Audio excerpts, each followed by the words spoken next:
Welcome to all of you. पुन्हा एकदा आपल्या यूट्यूब चॅनलवर आपल्या सगळ्यांचं सहस्वागत. आपले जे काही मागील व्हिडिओ होते त्याला जो तुम्ही भरभरून प्रतिसाद दिलेला आहे त्याबद्दल प्रथमतः सगळ्यांचा आपले आभार.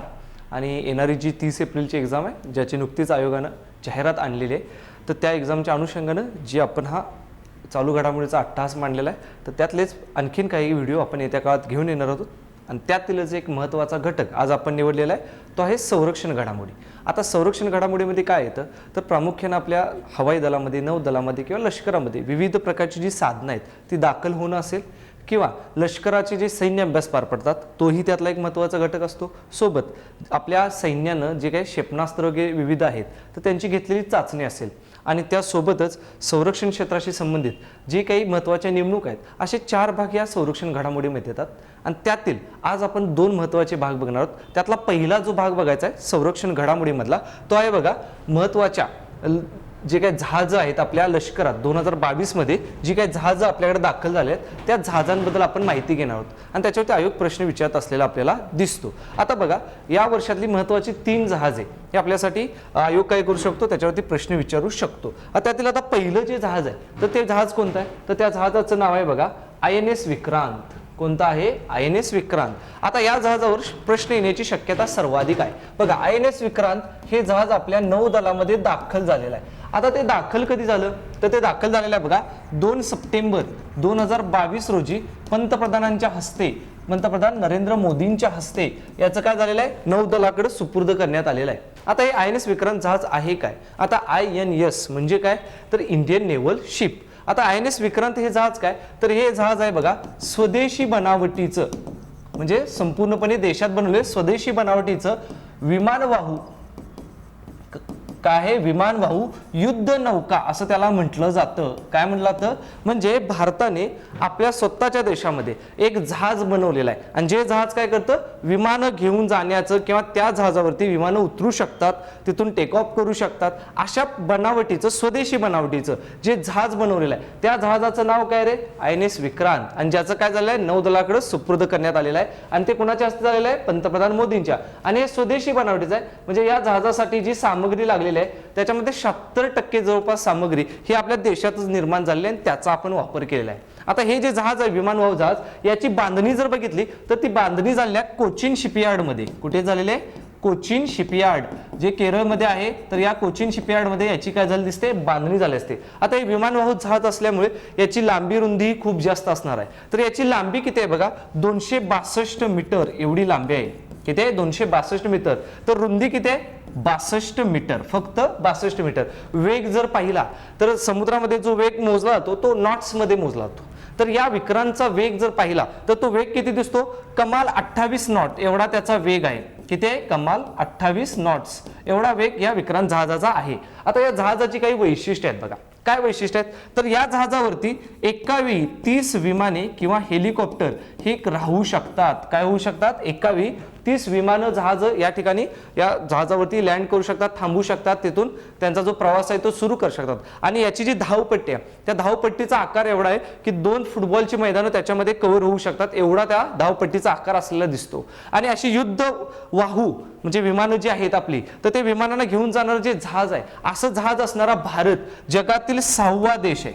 कितवा देश आहे जगातील भारत 6वा देश. कारण यापूर्वी बघा अमेरिका असेल, रशिया असेल, युनायटेड किंगडम असेल, फ्रान्स असेल, चीन असेल या देशांकडे स्वतःची अशी त्यांची विमानवाहू युद्ध नौका होती. तशी आपली सुद्धा आता झालेली आहे. आता मुळात यापूर्वी आपण काही जहाज जी विमानवाहू आहेत ती वापरलेली आहेत. जसं INS विक्रांत असेल, INS विराट असेल, आता सध्या आपल्याकडे आणखीन एक आहे INS विक्रमादित्य आणि त्याच्यानंतर आता कोणता आहे तर आहे ते विक्रांत.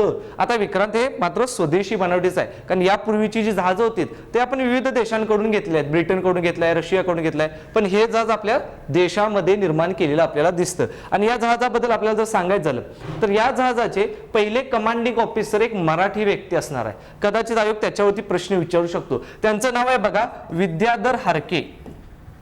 काय नाव आहे त्यांचं विद्याधर हारके जे नगर जिल्ह्यातले आहेत. तर त्यांना या जहाजाचं कमांडिंग ऑफिसर पहिले म्हणून नियुक्त केलेलं आहे. त्यामुळे हे सुद्धा आपल्याला महत्त्वाचं आहे. त्याच्यानंतर दुसरं जहाज आहे बघा INS वागीर जे आपल्या नौदलात दाखल झालेले आहे.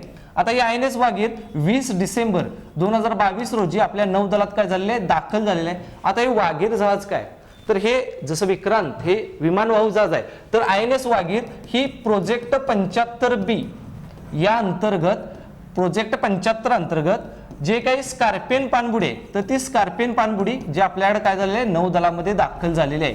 ही काय दिसते आपल्याला, स्कॉर्पियन पाणबुडी आहे. पाणबुडी म्हणजे काय, जर ती पाण्याच्या खाली राहते त्याला आपण पाणबुडी म्हणतो. आणि ही स्कॉर्पियन पाणबुडी आहे जी कशा अंतर्गत तयार केली आहे, एक प्रोजेक्ट आहे, प्रोजेक्ट 75. आता त्या प्रोजेक्टबद्दल आपण थोड्या वेळात बोलणारच आहोत. पण या अंतर्गत तयार केलेली स्कॉर्पियन पाणबुडी आहे जी आपल्या नौदलात दाखल झालेली आहे 20 डिसेंबरला. आता याची लांबी, रुंदी किंवा याची बांधणी, तर याची बांधणी कुठे झालेली आहे, तर याची बांधणी झाली आहे माझगाव डॉकयार्ड. कुठे झालेली आहे, माझगाव डॉकयार्ड मुंबईमध्ये या जहाजाची बांधणी झालेली दिसते पाणबुडीची. आणि याची लांबी जर पाहिली तर ती लांबी किती आहे, 67.5 मीटर एवढी लांबी आहे. किती आहे, 67.5 मीटर. आणि रुंदी पाहिली तर 12.3 मीटर एवढी रुंदी आहे. त्याचा वेग जर बघितला तर वेग हा जवळपास 20 नॉट्स एवढा वेग आहे. आता या जहाजाची वैशिष्ट्य काय, तर ही एक स्कॉर्पियन पाणबुडी आहे. ही काय दिसते आपल्याला, स्कॉर्पियन पाणबुडी. आता पाणबुडीचं काम काय असतं, तर या ज्या स्कॉर्पियन पाणबुडी आहेत ना, त्या शत्रूच्या रडारला सहसा पाण्यातील रडारला सापडत नाहीत. शत्रूच्या युद्धवाहू जहाज असतील त्याच्यावरती पाळत ठेवण्याचं काम ह्या पाणबुड्या करत असतात, किंवा शत्रूच्या पाणबुड्यांचा मागोवा घेण्याचं काम अशा प्रकारच्या ह्या स्कॉर्पियन पाणबुड्या करतात. पाळत ठेवणं असेल, त्यांना नष्ट करणं असेल, ही कामं या पाणबुड्यांमाध्यमातून होतात. आणि ही स्कॉर्पियन पाणबुडी जी आहे ती प्रोजेक्ट 75 अंतर्गत तयार झालेली आहे. कुठल्या प्रोजेक्ट 75 अंतर्गत. आणि हा प्रोजेक्ट भारत आणि फ्रान्स या दोन्ही देशांनी संयुक्तपणे राबवलेला आहे.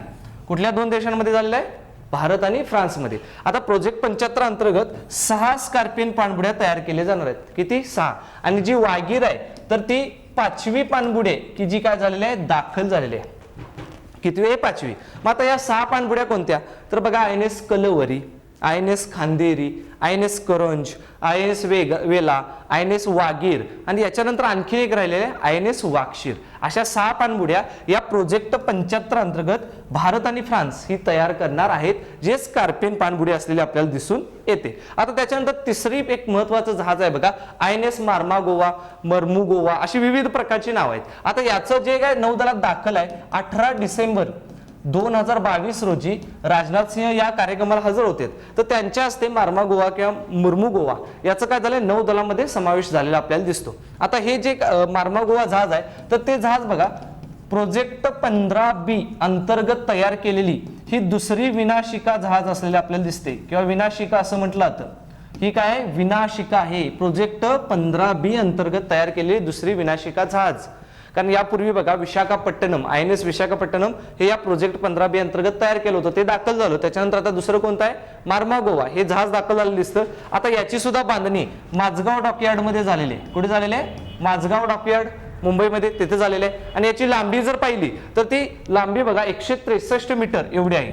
किती, 163 मीटर. आणि त्याची रुंदी पाहिली तर रुंदी आहे बघा 74 मीटर, सॉरी 17.4 मीटर. रुंदी किती आहे, 17.4 मीटर. आता या विनाशिकेची वैशिष्ट्य काय, हे जे जहाज आहे ना ते क्षेपणास्त्रांनी लेस असलेलं आपल्याला दिसतं. म्हणजे काय, तर याच्यामध्ये बघा ब्रह्मोस, बराकाट अशी जी क्षेपणास्त्र आहेत, तर ही क्षेपणास्त्र या जहाजावरती काय दिसतात, लोड केलेली आपल्याला दिसतात. आणि शत्रू जहाजांवरती किंवा शत्रूच्या हल्ल्यावरती ते परतावा करण्याचं काम या विनाशिके माध्यमातून होणार आहे. आणि हे जे जहाज आहे, शत्रूचा कसलाही हल्ला असू दे तुमच्यावरती, रासायनिक, जैविक किंवा अन्य काही हल्ला असेल तर तो हल्ला परतावून लावण्याचं काम या मार्मागोवा जहाजाच्या माध्यमातून होत असलेलं आपल्याला दिसतं. आणि यापूर्वी बघा या प्रोजेक्ट 15B अंतर्गत जसं INS विशाखापट्टणम जहाज दाखल झालं होतं, आता कुठलं झालेलं आहे, मार्मागोवा. त्याच्यानंतर तिसरं येणार आहे इम्फाळ. आणि याच वर्षी सुरत, INS सुरत याचं सुद्धा काय झालं दिसतं, जलावरण झालेलं दिसतं. फक्त त्यातली 2 दाखल झालेले आहेत. कोणते आहेत, तर विशाखापट्टणम आणि दुसरं कोणतं आहे, मार्मागोवा. अशी ही 3 महत्वाची जहाजं असलेली आपल्याला दिसून येतात. आता त्याच्यानंतर आपल्याला पुढे पाहायचं आहे बघा की ही जी जहाज आहे या जहाजानंतर दुसरा एक महत्वाचा भाग येतो, तो म्हणजे महत्वाचे सैन्य अभ्यास.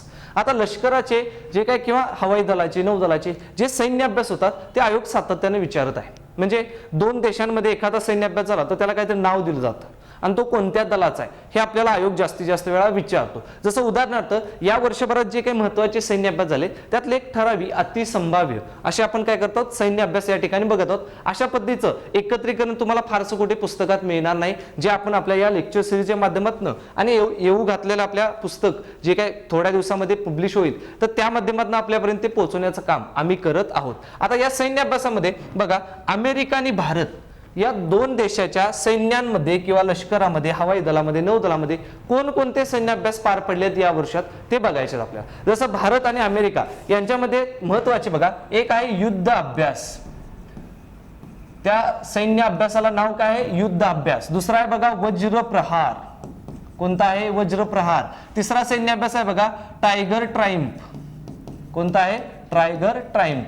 हे जे 3 सैन्य अभ्यास आहेत तर हे 3 सैन्य अभ्यास भारतीय लष्कर कोणासोबत करतं तर भारतीय लष्कर कोणासोबत करतं अमेरिकेसोबत. हे तीनही लष्कराचे सैन्य अभ्यास आहेत लष्कराचे. जर आपण दुसरा देश पाहिला फ्रान्स तर फ्रान्स बरोबर प्रमुख 3 सैन्य अभ्यास आपण करतो. एक आहे वरुणा, दुसरा आहे गरुड, तिसरा आहे शक्ती आणि चौथा आणखीन एक येतो डेझर्ट नाईट. पण बघा आता पहिला जो सैन्य अभ्यास आहे फ्रान्स बरोबरचा तो आहे वरुणा. आता वरुणा म्हणजे काय, वरुण म्हणजे पाऊस हे तुम्हाला माहिती आहे. याच्यावरनं कळतं की तो अभ्यास कोणाचा असू शकतो नौदल. पाऊस म्हणजे काय पाणी, पाणी म्हणजे पाण्यात असणारं दल कोणतं आहे नौदल. त्याच्यानंतर दुसरं बघा गरुड. आता नावावरनं कळतं की गरुड हे कुठं असतं अवकाशात, म्हणजे हा कुठल्या दलाचा सैन्य अभ्यास असू शकतो हवाई दलाचा. कोणत्या दलाचा आहे हवाई दलाचा. आणि जो शक्ती आहे तो लष्कराचा सैन्य अभ्यास असलेला आपल्याला या ठिकाणी दिसून येतो. म्हणजे फ्रान्स बरोबर आपण प्रमुख 3 सैन्य अभ्यास करतो. कोणता आहे वरुण, गरुड, शक्ती. वरुण कोणाचा आहे तर नौदलाचा, गरुड कोणाचा आहे हवाई दलाचा, शक्ती कोणाचा आहे लष्कराचा. डेझर्ट नाईट नावाचा सुद्धा आपण एक सैन्य अभ्यास फ्रान्स बरोबर करतो, तो लष्कराचा आहे. पण प्रमुख महत्वाचे आहेत ते आपण बघत आहोत. त्याच्यानंतर पुढचा देश आहे बघा ब्रिटन. आता ब्रिटन बरोबरही आपण 3 सैन्य अभ्यास करतो. ते कोणकोणते आहेत बघा. एक आहे कोकण, दुसरा आहे इंद्रधनुष्य, दुसरा कोणता आहे इंद्रधनुष्य आणि त्याच्यानंतर तिसरा जो येतो तर तो आहे वज्रप्रहार. म्हणजे बघा वज्रप्रहार नावाचे 2 सैन्य अभ्यास भारत करतो. एक ब्रिटन बरोबर करतो आणि दुसरा अमेरिकेबरोबर. आता बघा या ठिकाणी भारत ब्रिटन बरोबर जो कोकण सैन्य अभ्यास करतो. आता कोकण कशासाठी प्रसिद्ध आहे समुद्र किनारा. मग समुद्र म्हणजे काय पाणी, म्हणजे हा कोणत्या दलाचा असणार हा नौदलाचा आहे. कोकण कुठल्या दलाचा आहे नौदलाचा. आता दुसरा सैन्य अभ्यास आहे इंद्रधनुष्य. आता इंद्रधनुष्य कुठे पडतो अवकाशामध्ये, मग तो कोणत्या दलाचा असणार हवाई दलाचा. म्हणजे बऱ्याच वेळा जर आपल्याला विचारलं कोणत्या दलाचा आहे तर ते आपण लक्षात लॉजिक लावू शकतो. तसं वज्रप्रहार लष्कराचा आहे. त्याच्यानंतर आता बांगलादेश आपल्या शेजार देश. तर बांगलादेश बरोबर आपण कोणते सैन्य अभ्यास करतो. एक आहे बघा मैनामती मैत्री. कोणता आहे मैनामती मैत्री. दुसरा आहे संप्रीती. कोणता आहे संप्रीती. तिसरा आहे उग्रसेना. कोणता आहे उग्रसेना. आता हे 3ही सैन्य अभ्यास जे आहेत भारत जे बांगलादेश बरोबर करतो ते लष्कराचे, म्हणजे आपले लष्कर या बांगलादेशच्या सैन्याबरोबर हा सैन्य अभ्यास पार पाडतं. त्याच्यात पुढचा देश आहे श्रीलंका. श्रीलंकेबरोबर आपण प्रमुख 2 सैन्य अभ्यास पार पडतो. एक आहे बघा सिलनेक्स. कोणता आहे सिलनेक्स की जो आपल्याला दिसतो नौदलाचा आहे. सिलनेक्स कोणाचा आहे नौदलाचा.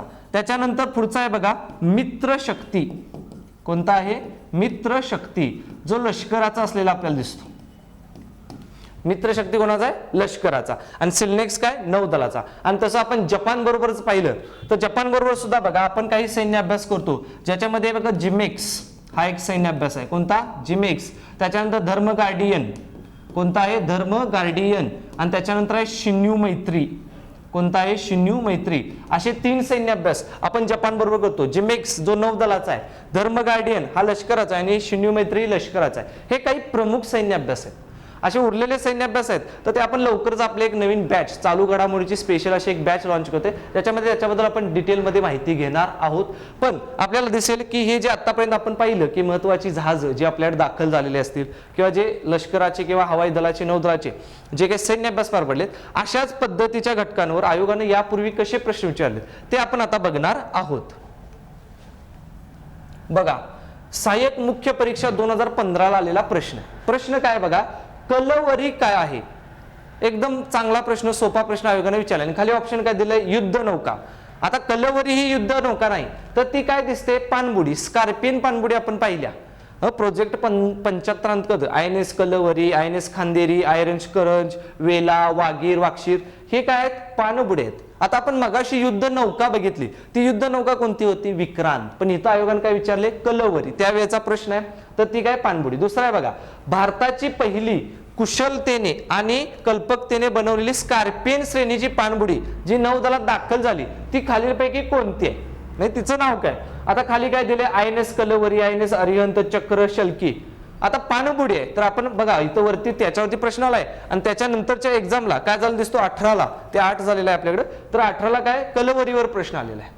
म्हणजे आयोग काय विचारतो हे आपण पाहिलं तर आपल्याला लक्षात येतं की आपण त्या पद्धतीने अभ्यास केला पाहिजे. त्याच्यानंतर पुढचा प्रश्न आहे बघा, नुकताच भारतीय नौदलात समाविष्ट झालेली INS कलवरी कोणत्या देशाच्या सहकार्यानं आपण तयार केली आहे? 2018च्या पूर्व परीक्षेला आहे. आता प्रोजेक्ट 75 आपण पाहिलं की भारत आणि फ्रान्स या 2 देशांनी राबवला. 6 पाणबुड्या स्कॉर्पियन होणार आहेत, तर याचं उत्तर काय येणार आहे? फ्रान्स. म्हणजे असे प्रश्न झालेत. किंवा हा प्रश्न बघा, संप्रीती हा सैन्य अभ्यास खालीलपैकी कोणत्या 2 देशांदरम्यान पार पडला? कशाला आलेला प्रश्न आहे? गट ब मुख्य परीक्षेला. आता संप्रीती, मैनामती मैत्री वगैरे आपण जे उग्रसेना पाहिलं कुणाबरोबर पार पडलेला आहे? बांगलादेश. अमेरिका म्हटलं तर दुसरे आहेत, जसं आपण मगाशी पाहिलं युद्ध अभ्यास असेल अमेरिकेबरोबर, किंवा टायगर ट्रायम्फ असेल, वज्रप्रहार असेल, ते असतील. त्याच्यानंतर त्याच्या पुढचा प्रश्न बघू. बघा, 2016 मध्ये झालेल्या सशस्त्र सेनेच्या सरावासंबंधी जोड्या लावा असा प्रश्न राज्यसेवा पूर्व 2017ला आलेला आहे आणि या जोड्या लावायच्या. बघा, आपण मगाशीच एक जोडी पाहिली होती की भारत श्रीलंकेबरोबर सिल्नेक्स आणि मित्र शक्ती करतो. बघा, आता इथं मित्र शक्ती दिलेला आहे. आता युद्ध अभ्यास आपण अमेरिकेबरोबर केलेला आहे. आता हे बाकीचं आहे शक्ती, तो शक्ती फक्त फ्रान्स बरोबर आहे. त्याच्यानंतर पुढचा एक आहे इंद्र रशिया बरोबर करतो आपण. पण आपण जर जोड्या लावायचं म्हटलं तर आपल्याला एक जरी माहित असेल मित्र शक्ती म्हणजे कुणाबरोबर? श्रीलंकेबरोबर. तर ड साठी 1 नंबरचा ऑप्शन, जर ड साठी 1 नंबरचा ऑप्शन मिळाला तर एकच उत्तर आपल्याला सापडतं. म्हणजे बाकीचे जरी आपल्याला माहित नसले तरी सुद्धा आपण काय करू शकतो? प्रश्न टॅकल करू शकतो. म्हणजे कोणकोणते सैन्य अभ्यास आपल्यासाठी महत्वाचे आहेत? तर बघा, त्याच्या पुढे आहे बघा वरुणा. हा नाविक सैन्य अभ्यास म्हणजे नौदलाचा अभ्यास कोणत्या 2 देशांदरम्यान आहे? आता मगाशी आपण पाहिलं वरुणा, गरुड, शक्ती आपण कुणाबरोबर करतो? फ्रान्स बरोबर. याचं उत्तर काय असणार आहे? 3 नंबर, भारत फ्रान्स. याच्यावरनं काय दिसतं की तुम्ही अभ्यास कसा केला पाहिजे, चालू घडामोडीसाठी कोणते रेफरन्स वापरले पाहिजेत आणि आयोग काय विचारतो हे जर तुम्ही पाहिलं तर तुम्हाला योग्य ट्रॅक सापडतो. आणि अशाच पद्धतीची मान्य असलेलं आयोगाच्या झालेल्या प्रश्नांचा रेफरन्स घेऊन त्या पद्धतीने त्या धर्तीवरती आपण एक पुस्तक नवीन आणत आहोत, जे आपलं यापूर्वी संक्षिप्त चालू घडामोडी नावाचे जे आपल्या नोट्स होत्या तर आपण त्या आता पुस्तक स्वरूपात आणत आहोत आणि ज्याला आपण लास्ट आवर रिव्हिजन, ज्यालाच आपण संक्षिप्त चालू घडामोडी म्हणतो. मी स्वतः आणि आमच्यासोबत प्रणोती शिंदे मॅडम आहेत, आम्ही दोघांनी मिळून अत्यंत चांगल्या पद्धतीनं 14 महिन्याचं एक इयर बुक परीक्षाभिमुख असा आणायचा आम्ही प्रयत्न करत आहोत आणि येत्या थोड्याच दिवसामध्ये तुम्हाला ते पुस्तक अवेलेबल होईल. तर अशाच पद्धतीनं आपल्या व्हिडिओला लाईक करा, जास्तीत जास्त लोकांपर्यंत तो शेअर करा आणि सर्वांनी सबस्क्राईब करा. या पुढच्या एक्झामसाठी सुद्धा आपण अशीच ही सिरीज पुढे चालू ठेवणार आहोत. थँक्यू.